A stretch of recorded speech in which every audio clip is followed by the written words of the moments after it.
It is time for a brand new edition of the Gimme the Hot Sauce podcast, episode 65. We are taping from the Hustle and Flow studios on Thursday, February 10th, just past the NBA trade deadline. We got a special guest coming up, Chicago's very own, the crowd favorite, Ayo Dosunmu, the proud of Margaret Park High School and the University of Illinois. Ayo is going to join us in a few minutes, but first we got to get through all the craziness that went down before the trade deadline. Stacey King, Timmy Whispers ready to roll, and Stacey, the Bulls did not make a move, but that's not a surprise because the only things they really had to trade were Patrick Williams and Kobe White, and I don't think the front office wanted to give up either one. No, I mean, and we said it last week, unless there was a deal that was going to knock their socks off, which there wasn't, you want to stand pat. And I believe that they looked at this as being like, hey, look, at the beginning of the season with the overhaul of the roster, I believe they looked at the roster and said, hey, look, this team is a top 6 team.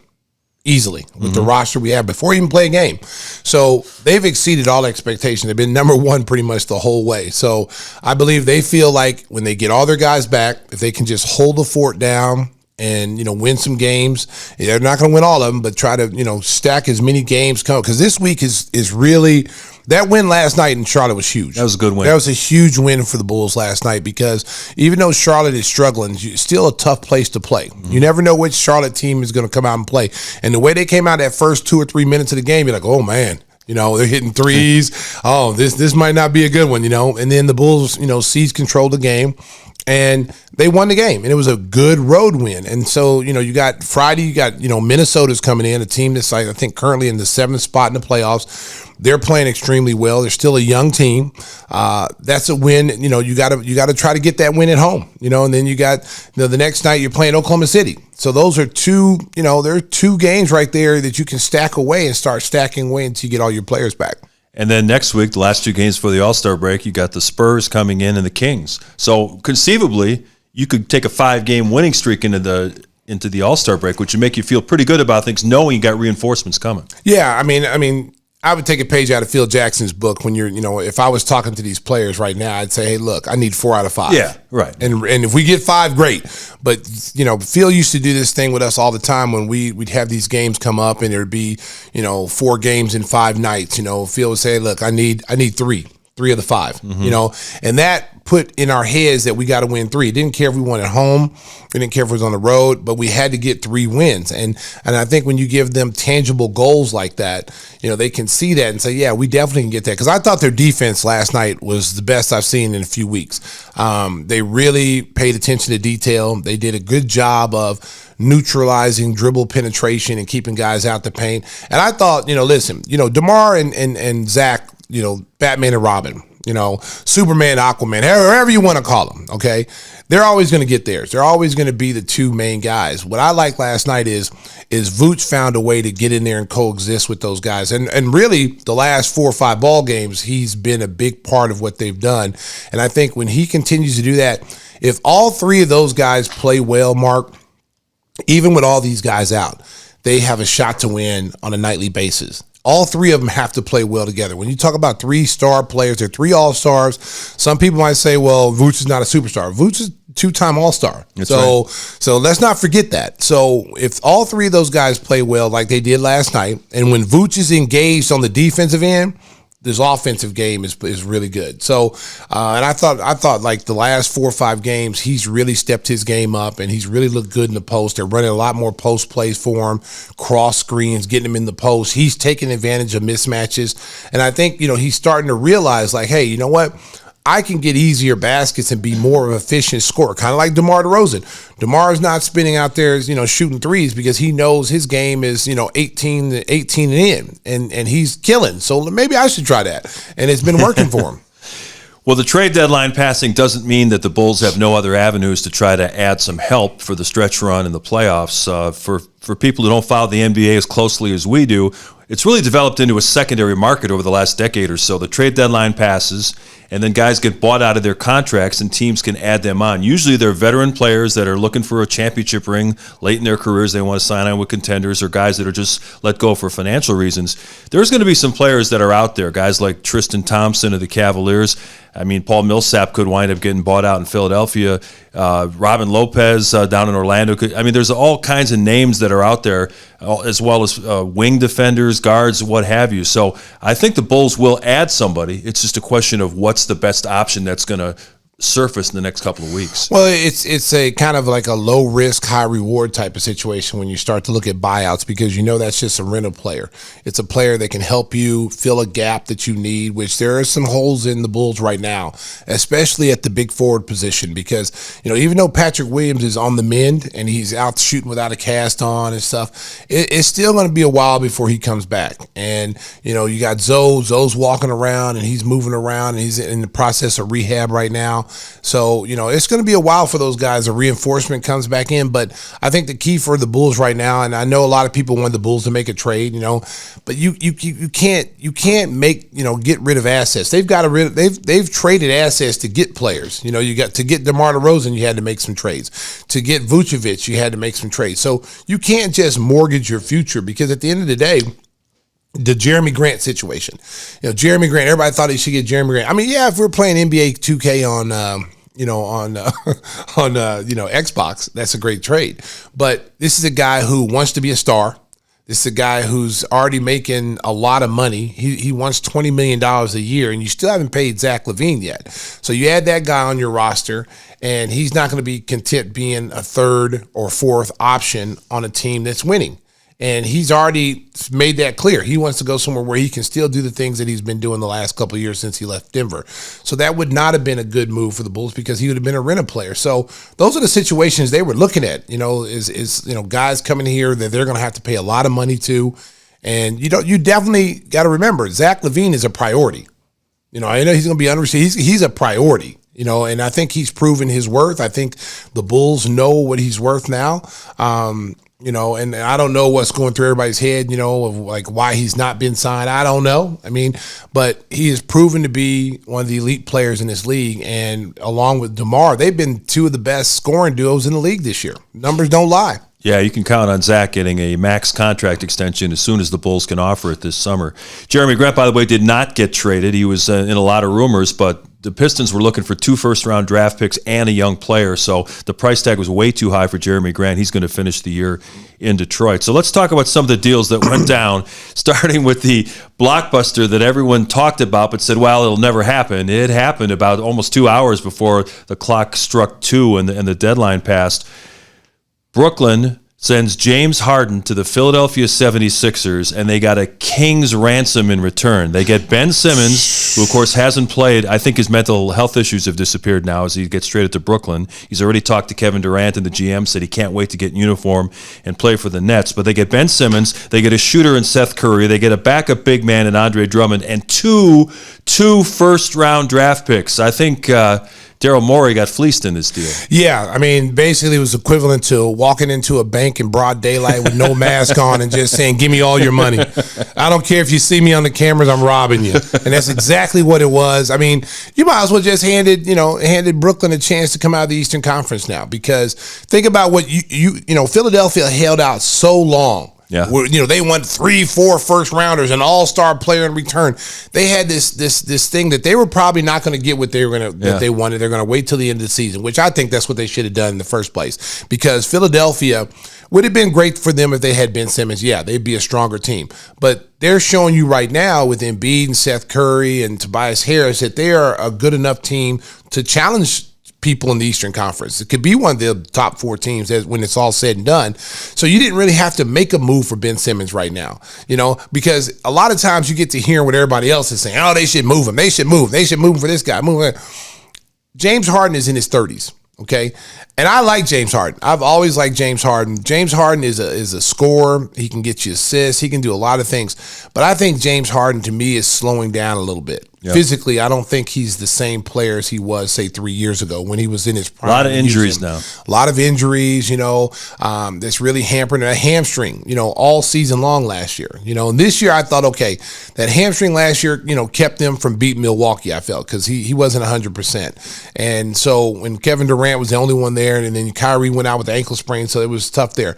But I felt like James Harden would come back this year and he'd be in the best shape of his life. And this is a team that's going to challenge for the championship. And, and then I think what's happened to them was you had the COVID situation that Kyrie doesn't want to take the shot. And then that causes problems on their team. And then all these guys are saying, hey, look, we came here to play together to win a championship. I didn't come to play with part-time players. And of course, James Harden's not going to say that, but his inner circle is sending those messages out. Yeah. That's what over the last 2 weeks that he would prefer to be traded. He quit playing. And he kind of slowed it down like he did in Houston. Yeah. And so you're Philadelphia, you're getting him. Now he's an all-star caliber player. He's going to get you 25 a night, but that team is Embiid's. And he's never played with a great player like Embiid. Embiid's played with a great player in Simmons. He hasn't really played with a great big man like Embiid that demands the ball and demands, you run the sets through him. So it's going to be interesting how that dynamic. But if you're Brooklyn, Sean Marks, he could be executive of the year next to AK. I mean, they could be 1 and 2 because that move he made, like here you got your team, you've lost 6 or 7 in a row. Your team is struggling. 9 in a row. Yeah. They've been bad, and then you got Kyrie Irving can only play in half the games. So it's like, Kevin Durant's out with a knee injury. Your team is Joe Harris is out with ankle injury.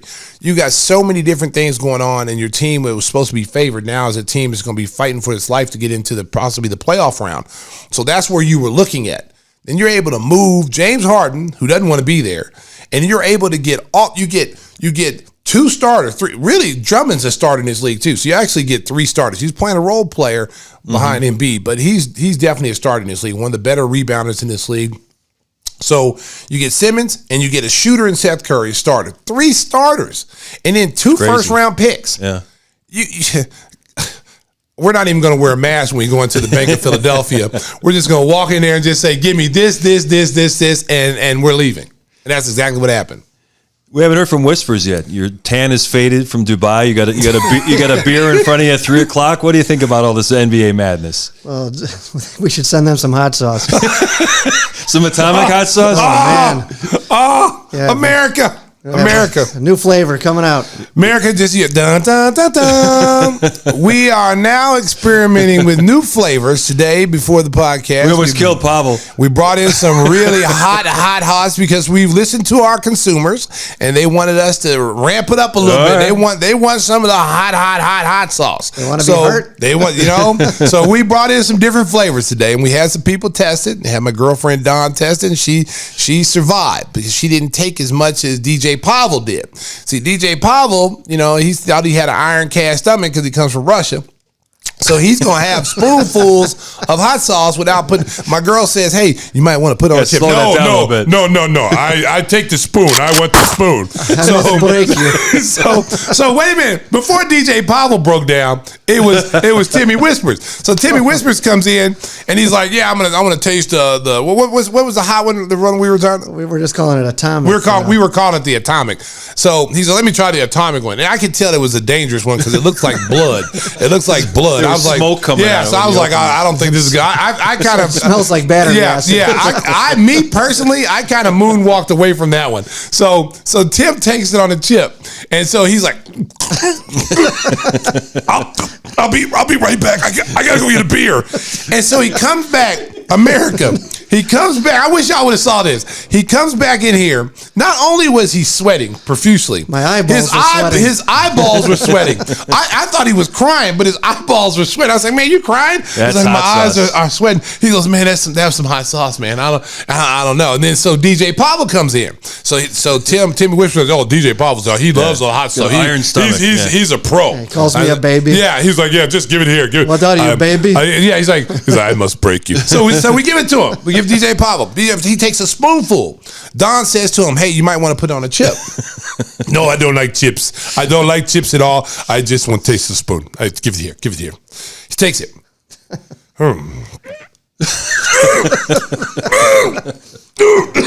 Ladies and gentlemen, It was so hot.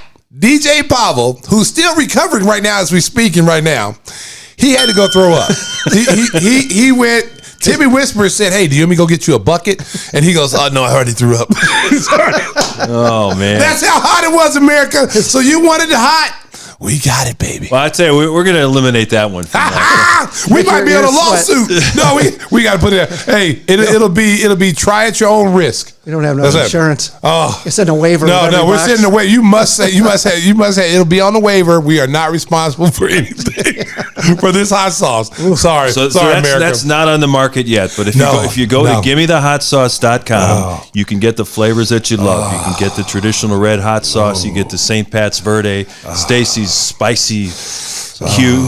So my point was, barbecue it was as painful as that trade is what I was trying to get to. All right, well, I guess you made your point. Yeah.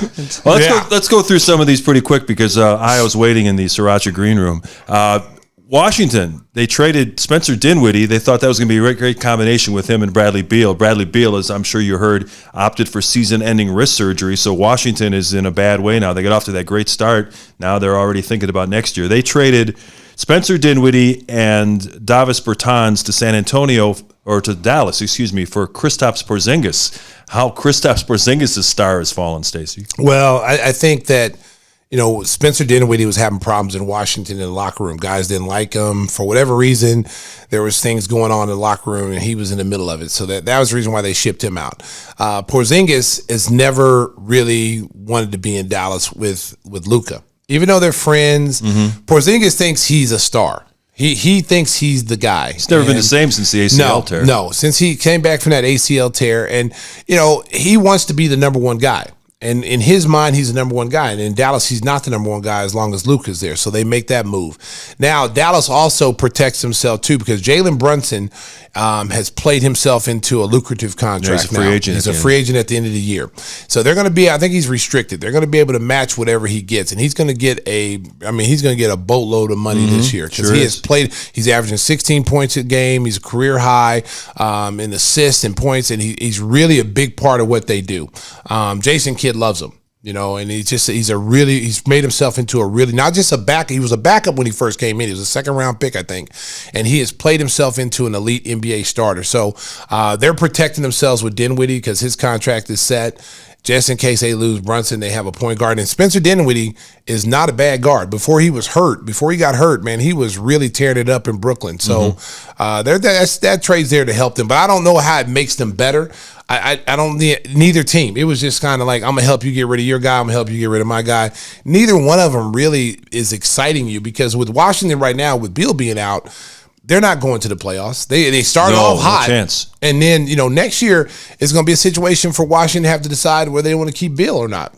And Dallas trading Porzingis, they're already small, playing guys like Dwight Powell at center, so they're really an undersized team right now. Cleveland, they've been such an interesting team all year long, and they get Karis LeVert to go with the all-star Darius Garland and those 3 7-footers up front. That's a young, dangerous team right now. Oh, and they really didn't have to give up anybody. No. I mean, you gave up Ricky Rubio, who's out for the year with ACL tear. Money dump. Basically just a money dump, You pick up a much-needed scorer, a guy that can play, the 2 or the 3. There's so much versatility. They had so much versatility before they picked him up anyway. Now you bring in a guy who's a 20-plus point scorer that can also, do some things defensively for you. You got so many different looks that you can put at teams. They got better. They got better without having to give up anything. Yeah, they're going to be tough in the playoffs. I mean, they're right now. I mean, we saw it last night. We looked at the standings, and there are 8, almost 9 teams. The games are separating from number 1 to 9, like 2 or 3 games separating the top 9 teams. So if you go on a losing streak, you lose 3 games, you can find yourself in the play-in game, like 10 or 11. East is going to be crazy. I mean, Brooklyn sunk to 8, but they're going to jump up now. The Celtics have won 6 games in a row. They're playing better, so it's going to be a crazy second half in the NBA. Atlanta's starting to play better, too. Yeah, they won a bunch of games. Milwaukee gets Serge Ibaka in a 4-team trade. The former number 2 overall pick in the draft, Marvin Bagley III, winds up in Detroit as part of that deal. Did the Bucks help themselves by getting Serge Ibaka? I know they're worried about, will Brook Lopez be healthy going into the playoffs? Yeah, I mean, just another big guy. I mean, Serge Ibaka can, rebound. He can block some shots, but he's not the Serge Ibaka that he once was. He doesn't move as well, doesn't anticipate and block shots like he used to, but he can knock down, little 18 to 20 foot jumpers in a pick and pop game. And he's still a tough physical guy, guy that you can come in and play 18, 20 minutes and play a role for you. Kind of similar to when they got Bobby Portis. I don't think they anticipated Bobby being as big a part of their offense as he ended up being and what he is now. And I think it's the same situation with Serge Ibaka. He'll come in, he'll play 18, 20 minutes. They can go big, they can go space the floor with, bigs that can shoot. They traded, I think Dante DiVincenzo winds up in Sacramento in that deal. I mean, I think the reason why they moved him was the fact that he's hurt all the time. And then that Grayson Allen is basically the same player. And Grayson Allen has played well, even though we all hate him here in Chicago. Right. And they still have Pat Connaughton. Yeah, they got Pat Connaughton, and those two guys can do what he was doing. And so Sacramento ends up getting him anyway, because that was the deal to send him to Bogdanovich. And the funny thing about you look at Sacramento and you look at the things they did, Mark, you just question like what is going on there? Like who's in charge there? Who's making these decisions? Yeah, they give up Halliburton. I mean, you got so much. We talked with Buddy Hield about this. There's so much young talent there, and my thing is like just playing NBA 2K GM. I'm sitting there thinking to myself, okay, I got all these guards. They went out and drafted Davion Mitchell, another point guard. So you got 3 point guards. You got De'Aaron Fox, Halliburton, and Davion Mitchell. Okay, so you go, one of those guys got to go. And I thought when they drafted Halliburton, I thought they were trying to replicate what Portland was doing with C.J. McCollum and Dame Lillard, 2 small guards that could play together. They both could share, ball handling duties, but it didn't work out. And they ended up trading Halliburton after his first year, and I thought he had a great season last year. I thought he played well this year. I thought he was more of a point guard than De'Aaron Fox, and I love De'Aaron Fox, but I thought he was more of a point guard. And to move him this early in his career, I was just like, and then Buddy Hield. How hard is it to find a guy that who's a career 40% 3-point shooter? Teams are lining up for finding wing shooters. I mean, Seth Curry, how many teams wanted him? I mean, all these guys who can shoot. The Lakers wanted Buddy Hield. And then all of a sudden, you give him away for Sabonis, which they won last night. They had a big, Sabonis played well for him and everything. But, man, they just have so much talent and no direction.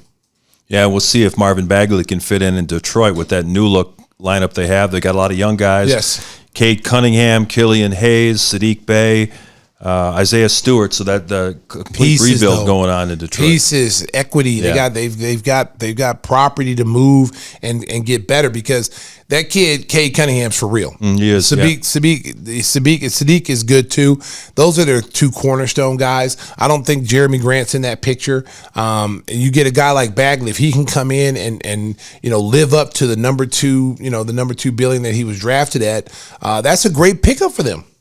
One more move I want to touch on is our guy Thad Young going to Toronto. I know a lot of Bulls fans had hoped he could find his way back here, but because of NBA rules, it was almost impossible. Yeah. But he could help them, because I know you and Adam on the broadcast were talking about how dangerous Toronto is, and Thad Young can help him. Yeah, because he's a guy that can play, multiple positions, the 4 spot, stretch 4, and he can play some small ball 5. He knows how to play. He can rebound the basketball. He can defend anybody on the floor, and he's a good veteran. I'm so glad to see, because he wasn't getting any playing time. No. And the one thing about that, he's an ultimate professional. He's not gonna go to the press. He's not gonna cause problems. He's not gonna skip practices. Ultimate pro, ultimate professional. If any of those kids who were playing in San Antonio watched him and how he carried himself, they should really learn something from that. And here's a guy who's played at a high level for so long, been a starter in this league, been a top 6 man, and he didn't get to play a lot there, but he came to practice every day and busted his ass and did everything he's supposed to do. Those are the kind of lessons you want younger players to see and have those kind of role models to follow. Yeah, and Goran Dragic went to to San Antonio in that trade for Thad Young. There's a lot of talk that he's going to be bought out of his contract, and Dallas is one of the teams that's been rumored to maybe pick up Goran Dragic. And that's Luka's boy. They played on the same national team. They played since they were kids. I mean, he's always Luka's always looked up to Dragic, and that's one of because that was one of the rumors that Porzingis was going to get traded to Toronto for Dragic, and that didn't work out. But Dragic's going to end his way up in Dallas somehow. So So there's going to be a lot of maneuvering in the next few weeks as veteran players get bought out of their contracts. The Bulls will definitely be involved because they are one of the contending teams looking to add talent. We're going to bring in Ayo in just a moment, but first we want to give a shout out to our guy, Jeff Vukovic. I know he's been following all the wheeling and dealing. He's a big sports fan, a big NBA fan. When it comes to insurance for your auto, home, and business, make sure to contact the king of insurance, our guy, nationwide agent Jeff Vukovic at jeffvuk.com. That's jeffvuk.com. Stacey, how are you feeling today with the Golden Pipes? Nationwide is on your side. A trade deadline edition of the Nationwide jingle. That was special they right there. They wasn't ready for that one, Mark. They wasn't ready for that one. I know Jeff probably like, oh, that was a good one. I like that one. Jeff's gonna like that. He wasn't ready for that one. Stacey going above and beyond on Look trade at Tim over there day. sweating. Is that for the hot sauce? Is that for me? Oh, Lord. He thought he was at a concert or something. Eyeball sweating again. Coming up next on Gimme the Hot Sauce, our guy Ayo Dosunmu is our special guest. Stay tuned.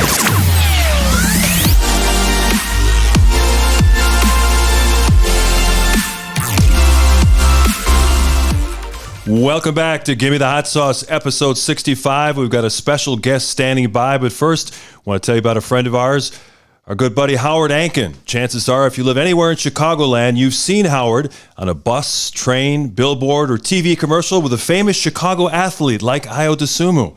Howard is everywhere. So if you've been injured at work, in a car, truck, or rideshare accident, make sure to call Howard. He's a third-generation attorney from Chicago.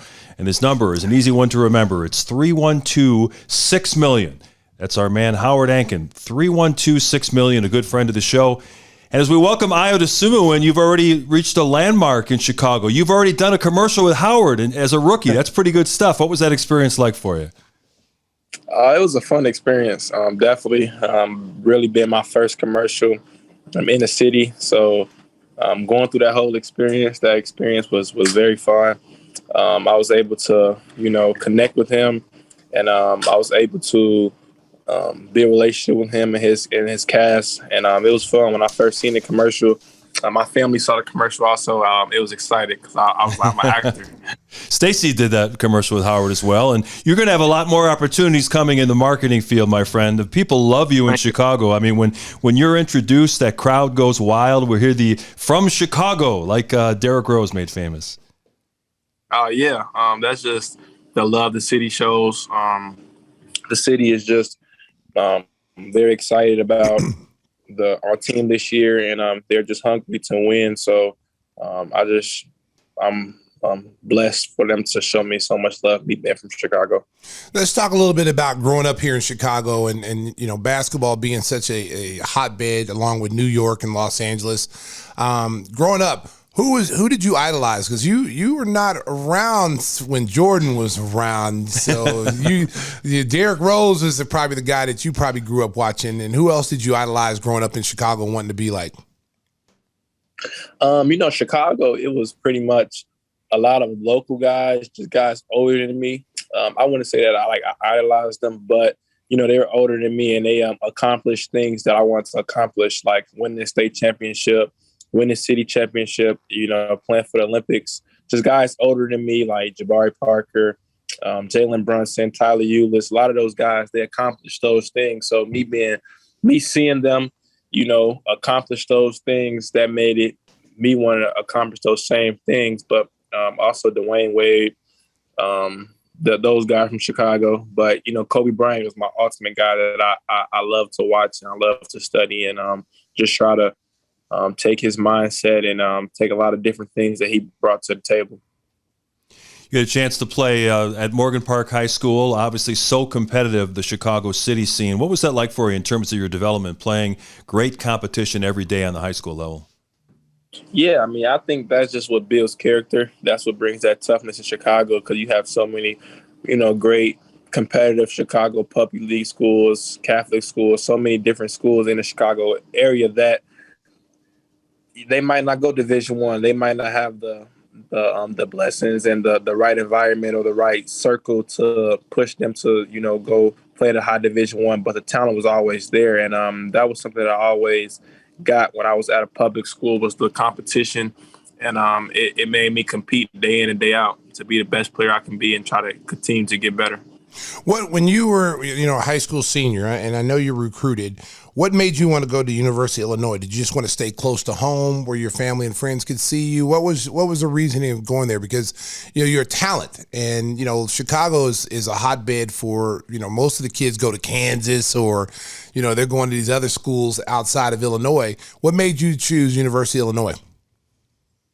I chose the University of Illinois because I thought it was the best fit for me, not just now, but my family. I was always blessed to have, a very genius family. My mom and dad, my sisters. I have, 4 lawyers. My aunts and uncles, a total of 4 lawyers. So when it comes to making big decisions, we all sit down at the table and we try to make the best educated decision. And I didn't want to just make a decision for 1 or 2 years or even 4. I wanted to make a decision that can last a long time. And one word that came up constantly when we had our decision on ultimately going to Illinois was legacy, and I wanted to leave my legacy. I wanted to be remembered from 20, 30 years from now. When I come back, my kids, my little cousins, when they go to Illinois, they can be able to say that, I was remembered in that way. And I thought that Illinois was the only school that could provide that for me.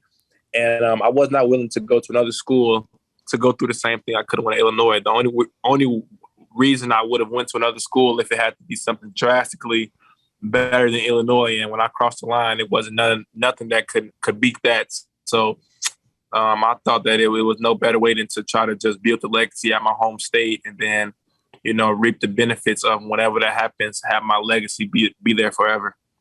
Hey, Ayo, speaking of your family, everyone knows you from your high school and college careers. You're introduced as Ayo, but your full name, tell the folks your full name and tell us the story behind that. Yeah, my full name is Ayo Dosunmu. I just go by Ayo. Kwamdeen. Kwam means to move forward. And my middle name, Ayo, means joy. So it was like in 4th grade.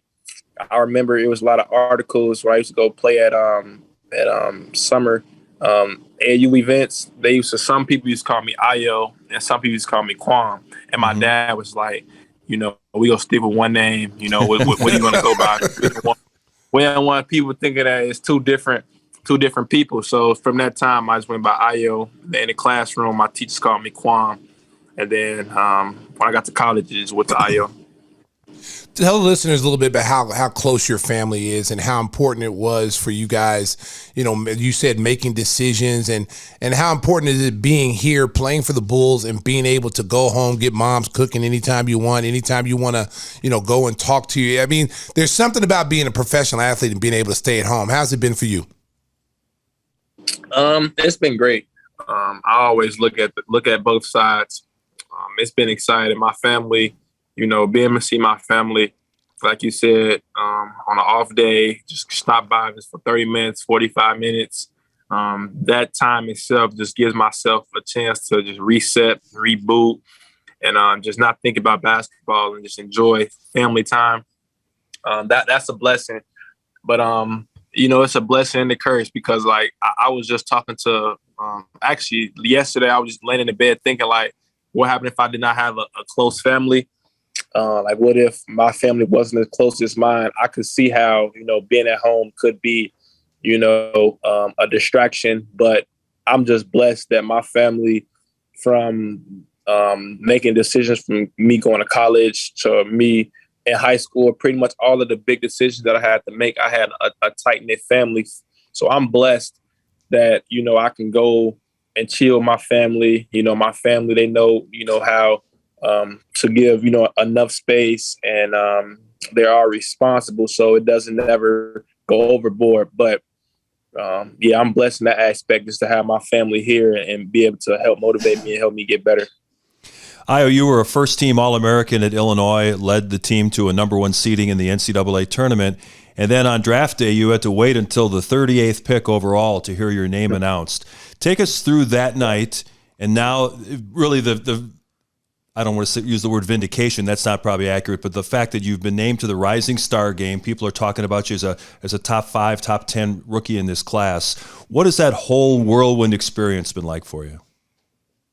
Yeah, I mean, to go back to draft day, I promised myself that, once the draft week came, I wasn't going to stress anymore because I know I put so much work each and every day, 2-a-days, 3-a-days in Miami training, waking up early, 6 a.m., 7 a.m., going from gym to gym, shooting shots, lifting weights, that, draft week, it is what it is. Like, it's you put the work in. I trusted the work that I put in, and I wasn't going to stress. So even like on draft day, I could read people. So like my family was like a little tense. They were anxious, like where to go. I was chilling. Like I didn't call my agent. I talked to him the night before the draft. I said, what teams? He told me the teams. I said, cool. And then the whole draft day, I was playing a video game, just relaxing, chilling. Because I knew that it was no need to stress. I put all the work in. Whatever happens is going to happen now. It's nothing that you can do 3 hours before the draft is going to like change something drastically. So when I got to the draft, I was just chilling, just waiting for my time to come. And then once the last pick came in, I wasn't, of course, going to be a first rounder. I immediately changed my mindset to, all right, let's go, let's work. Whatever situation we get in, we're going to, of course, try to use that as motivation and outperform that number. And then when I got drafted to the Bulls, all of that went out the window because it was a dream. It was something that throughout the whole draft process, talking to my agent, we never thought it was going to, go down like that because where we were projected at and the teams we were talking to. And, when it came, he called me. He was like, yo, Ayo, you're staying home. I was like, for real? He was like, yeah, I have to keep a poker face. And then once it came on the TV, it was just like that moment probably was single-handedly the best moment of my life because I really can't explain how it was. Like in that moment, I tried my best to try to live that moment so I can remember it, but I just can't explain it. So give us a little bit of what it was like for you when you made your first visit to the Advocate Center. You walked around the United Center as a Bulls player. How was that experience, and what did it feel like to you? It was crazy. I remember like it was yesterday. We came back. I came in with AK met Coach Donovan, and I seen all the Jordan stuff, and I just seen all of the history here. I'm from Chicago, so I'm seeing all the jerseys, just seeing all the different pictures and the historical things on the wall. And I just wanted to I was excited. I was excited for my new journey. I was excited to get to work and try to just, continue to prove because no matter where you at in life, it's always, more naysayers and it's always more for you to prove. The more you continue to strive for your goals in life. And I knew that, once I stepped into the AC, that it was going to be time for me to continue to try to prove people wrong. And me being drafted 38, that's motivation that would always stick with me. That's always going to be there because I understand that I should have went higher, but it just used as motivation now. I going way back to training camp, Billy Donovan praised your maturity. He said you're like a sponge. You want to get as much information as you can. You talk to him and the other assistant coaches and try to learn as much as you can about the NBA game. People looked at the depth chart and thought, well, Ayo's not going to play much as a rookie. He might be playing some G League games for the Windy City Bulls. And you quickly established yourself as a guy that deserved to be in the rotation. Now with the injuries that we've had, you've started, the last 14 games. Have you even surprised yourself with how quickly you've adapted to the NBA game and have been able to make your mark? I would say I wouldn't think it surprised myself because watching a lot of my college film, I like to study myself a lot. I like to be my biggest critic because I figure if I could find out ways to stop myself, then and if I'm very honest with myself, then it gives me an advantage before, the opposition tries to do it. And I understood that like the college game was just a different game, that much different than the NBA game. And I always knew that I was going to have a chance to excel better in college just because, in the NBA than college just because of the spacing. College is no defensive 3 seconds. They play blocks and elbows. They can hard hedge a lot more than the NBA. It's just a more tighter space. And the NBA, when I studied the NBA a lot, it was a lot of ball screens, a lot of space. You got guys like Vucevic, like you really can't, if you're big, you can't stay too long because he can shoot, he can pass it. And just so many skilled players in the NBA with so much space that I knew that just get under the NBA equipment and the technology that I was going to be able to excel there. So I wouldn't say it surprised me. I was actually looking forward to it. And I'm looking forward to continue to get better. How has it been for you? I know a lot of times young players come into the league and sometimes they get put in a situation on a team where they're with other young players and they're not winning. They don't have the veteran presence in the locker room. You've been blessed to come to a team with there's so many good veterans, so many guys that you can also lean on and learn from. How's that experience been for you this year with being with DeMar and Vooch and Zach LaVine? How's that been for you?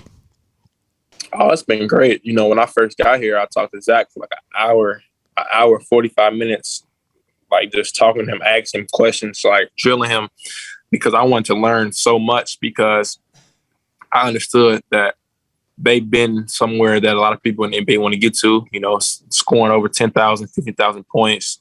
And I just wanted to understand how they understood the game and how they viewed the game and how they can give me tips if they made mistakes as a rookie. What mistake did they make, and how can I try to avoid those mistakes? And they're great veterans. They love, me asking them questions. They view me as a little brother, and they always give me, great advice. Talking to all 3 of those guys, Vooch, DeMar, and Zach, and it's been great because I've been, like you said, I've been able to learn from guys who are doing it at a high level in an organization that's doing it at a high level. 1 through 3 in the East, pretty much the whole season. And so that winning mindset and that winning culture and asking, other great players about that's something at a young age, especially as a rookie. That's something that could take you far. We're taping the show on Thursday afternoon. The NBA trade deadline has just passed, and the Bulls did not make any trades, which wasn't really considered a surprise. You guys just need to get healthy. When you looked around the landscape in the Eastern Conference, I don't know how closely you've been following this trade deadline, Ayo, but the huge trade, James Harden going to the Philadelphia 76ers in a package with Ben Simmons and Seth Curry and others. When you look at the landscape in the East, when you guys get healthy, you think you can still compete and have a chance to get to the NBA Finals? Yeah, definitely. I think we can compete now, but of course, when we get back healthy, that's going to be a even scarier picture. If you look at the guys we have missing, like it's not too many guys who we could trade for that are better than those guys. So I just think this all just comes down to us getting healthy and our guys, going out there. I think when we get healthy, we get Lonzo back, we get Caruso back, we get Patrick back, we get Derek back. Like those are 4 great piece to our team, great players to our team, and then if you mix that in with the guys we have now who have been stepping up to bigger roles, put that all together, and I think it's going to be scary. When you look at the guards in this league, because it's really a wing and guard dominant league, and you see pick and rolls 100% of the night.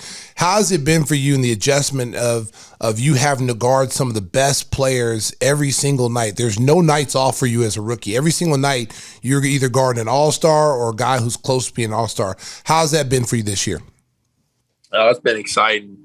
It's a very humbling experience because naturally, the body and the mind, like growing up, when you play against someone good, like especially in college, it wasn't like that, like where you play back-to-back games. So it could tend to relax. Like, all right, I guarded him one time.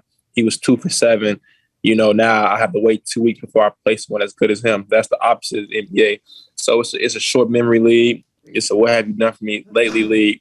And, like you said, there's so many great guards. So, if I guard someone good on Monday, once Tuesday come, I forget about it because I know Tuesday night I got someone hungry.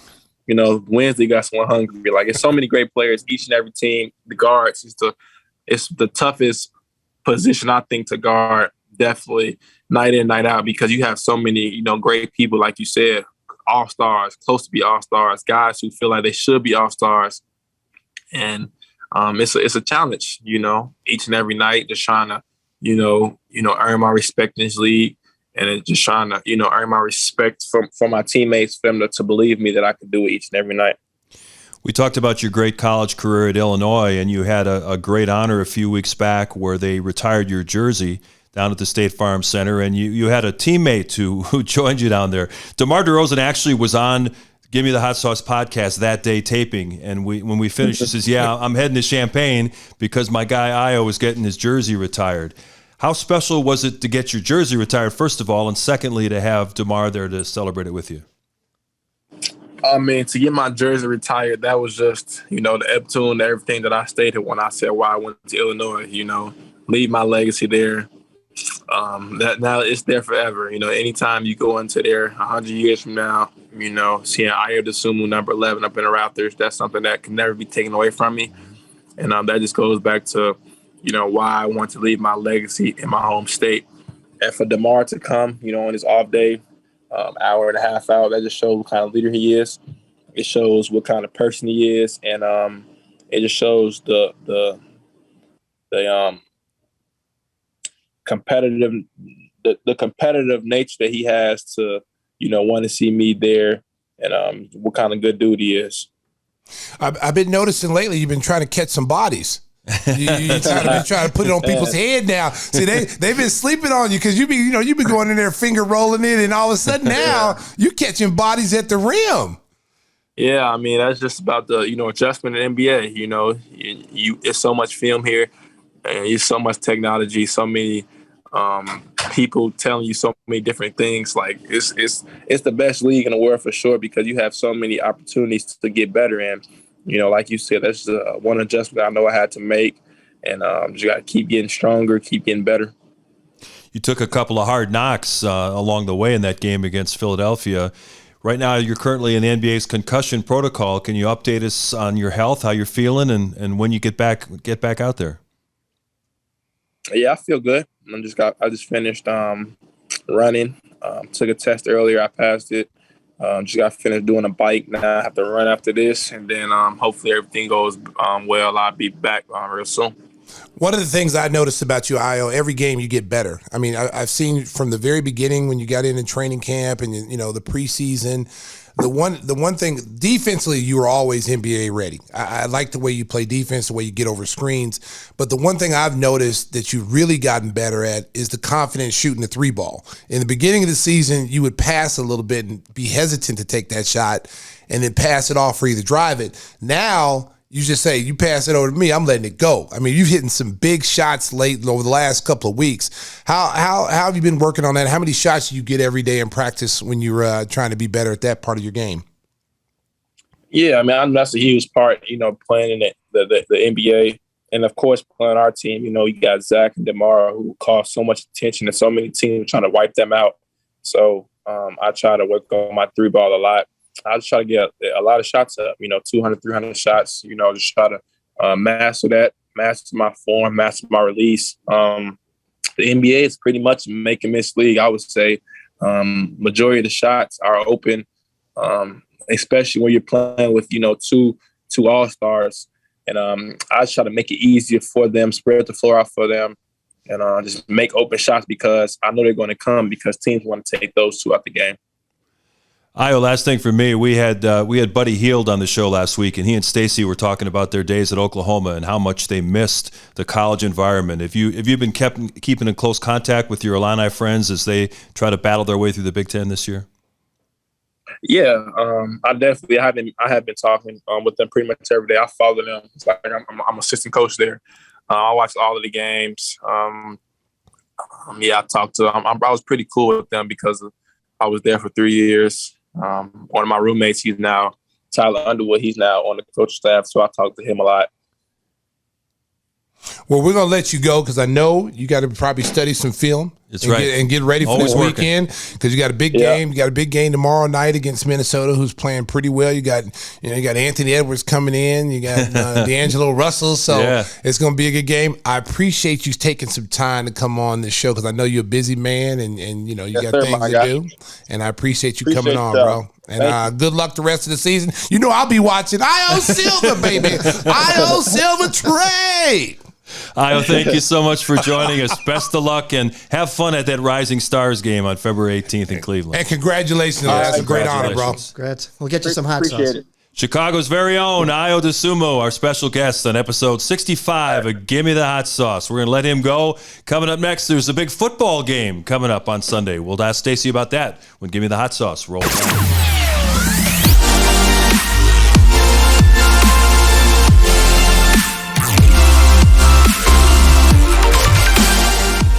Welcome back to Gimme the Hot Sauce. Really great catching up with Ayo Dosunmu. This is a kid who's 22 years old, drafted in the second round. His maturity beyond his years. I mean, I mentioned to him that Billy Donovan raved about him back in training camp, said, this kid is incredible. Nothing phases him. Yeah, I remember watching him in training camp, and I came away with impressed. Like, he looked like a veteran out there. He was, I remember my first training camp, I was going 100 miles an hour. Yeah. I was just flying all around because it was new. You're trying to make an impression on everybody. But you could tell he was just like calm, cool, and collected. And you listen to him in that interview, he handles himself like he's 25, 26 years old. Like he's been around, and I always say he's an old soul. He's an old soul, and you can just tell he's getting better every game. One question we didn't ask, I almost did, but I'm like, I don't want to do it because he's a good kid. Losing to Loyola last year, that had to be. You know what, Mark? You know what? That's why I didn't ask. Then he probably wouldn't have came back on the damn show. You asking them kind of damn questions. All right, God, man, no one wanted. That's like asking me about Kansas. I don't. Nobody wants to hear that, man. Nobody wants to hear that. No, America. I don't want you to know that kind of pain, okay? I've been keeping it in for years. Kansas, I don't even like talking about it. So I know Ayo doesn't want to talk about it because that was a game they were favored to win.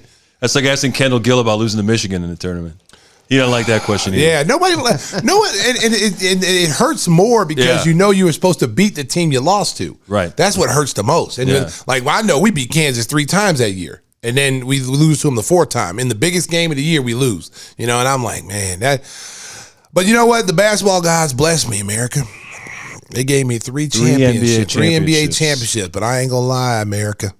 I'd trade in one of those titles for that college championship in a second. I ain't even gonna lie. I'd be sitting up here lying and say I wouldn't. I would do it in a second.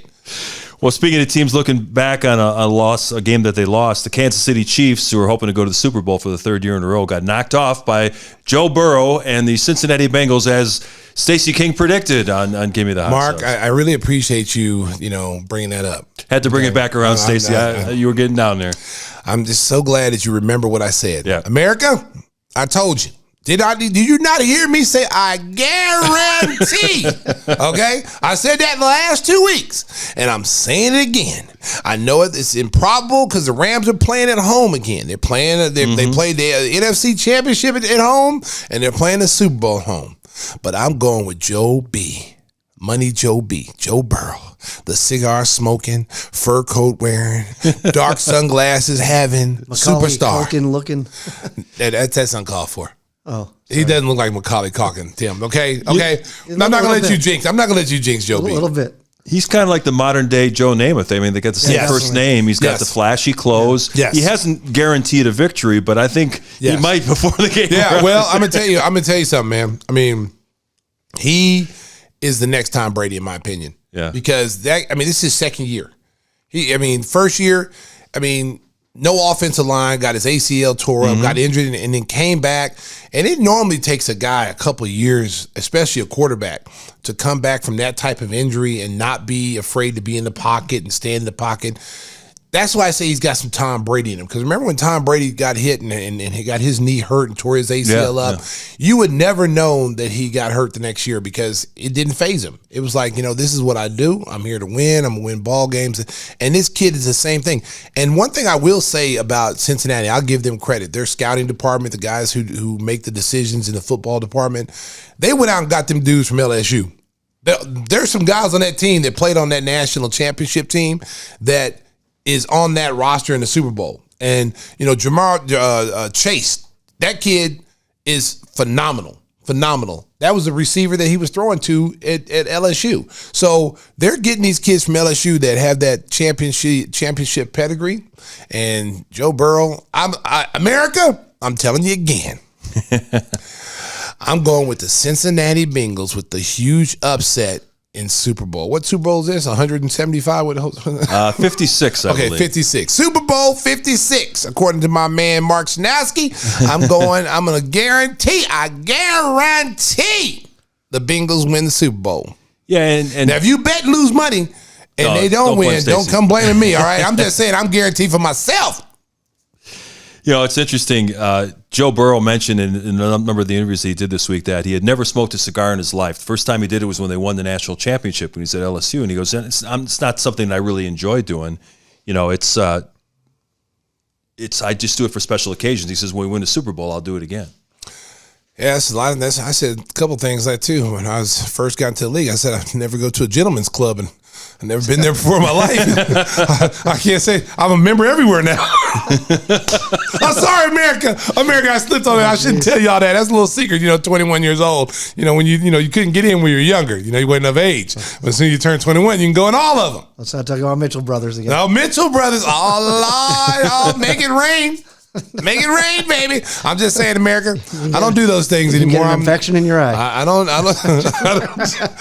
do these things. Don't listen to whispers. I don't do these things anymore, America. Okay, I'm mature now. I don't do those things anymore. Now, whispers. You said there's a UFC card, good one coming up this weekend. Oh yeah, so a couple of guys that really hate each other. Did we watch them fight before? Yes, this is their second fight. Yeah, I know, but I thought we were Israel Adesanya versus Robert Whittaker for the middleweight championship of the world. And how you handicapping that one? That's tough. I'm going Adesanya because I think Adesanya is just the best middleweight in the world. He's just got too many skills. Not too many people can beat him because of his length and the way. I'll take Whittaker for some hot sauce. I'm going to see. We have to have a bottle of atomic hot sauce. Loser has to chug it. They really hate each other. Hell no. Hell no. No. We'll do it live on YouTube. No. I'd rather fight Whittaker. Yeah. I'd rather fight Whittaker. Yeah. Hell no. Yeah. No. Yeah, I saw a cute video this week. Dawn feeding the dogs, including her dog with the pink ears. That was something. Now, what's the method on that? Do they each get equal treats, or how do you have to? Well, it's like, listen, they got two bullies, man. And we got little Cozy. Cozy's a little bitty. What kind of dog? What kind of dog is it? A who?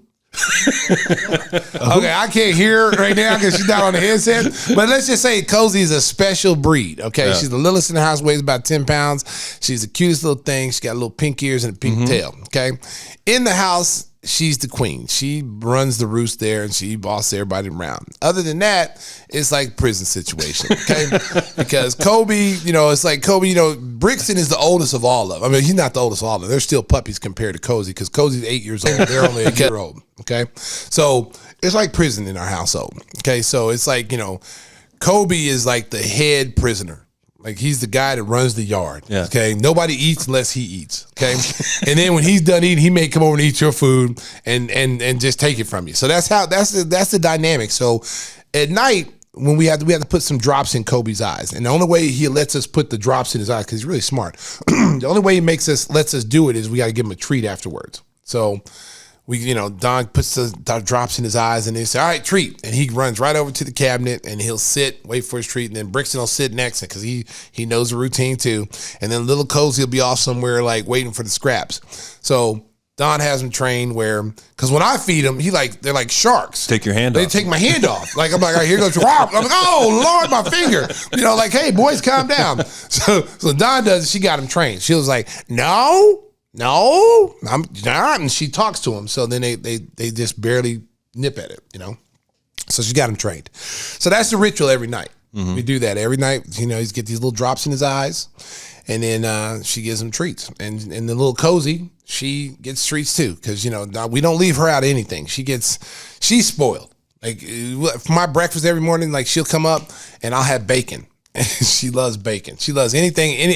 She loves anything that I have because I feed it to her. So I give her bacon every day. And the two other dogs don't get it. They're like, I'll give them some, but then they want more. You can give her like little pieces. She's satisfied. She's satisfied. They want the whole strip of bacon. It's yeah. like, man, hey man, go on about your business. But yeah, it's very interesting, the King household. We have good pets. Don spoils the crap out of them, but love them to death. I'm a dog lover. Do the boys move aside when Cozy walks down the hall, or do they? You know what, Cozy right now, we're really concerned. Really concerned right now because my dogs are still puppies, but they're not fixed yet. Oh, yes. Look out. Yes. And Cozy's not fixed.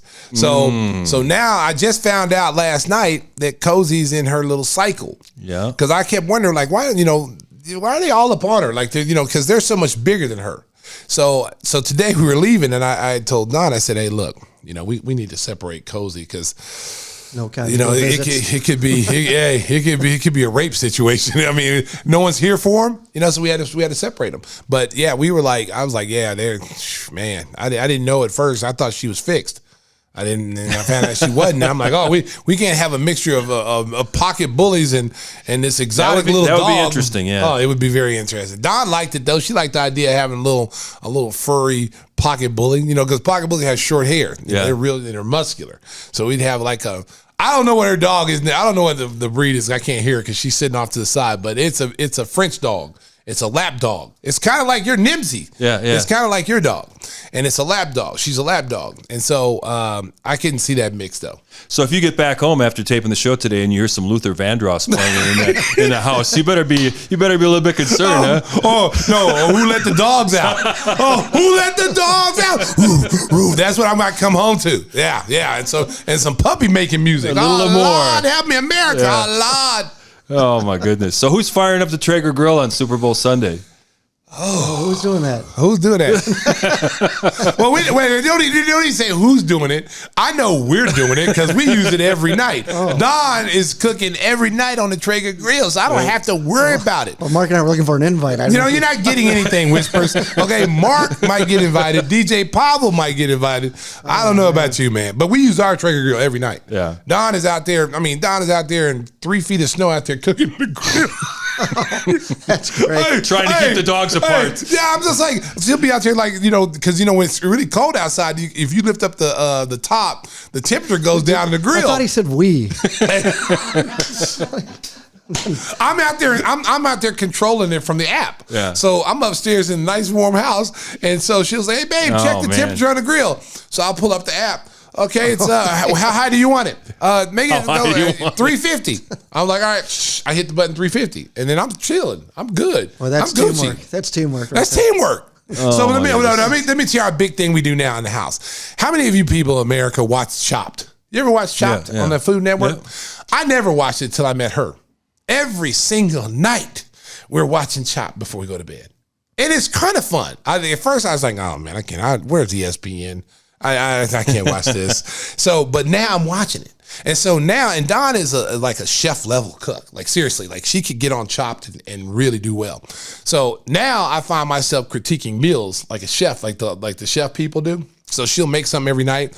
Like she made awesome pasta last night with like Sicilian kind of sausages, real skinny sausages. She's beaming with pride over it was so homemade sauce. I mean, everything was So I'm testing it, right? Yeah. Well, I could use a little bit more spices here. I'm doing what the people do to the chefs. Sure. Yeah. And so she's like, "Hey, do you want to get slapped?"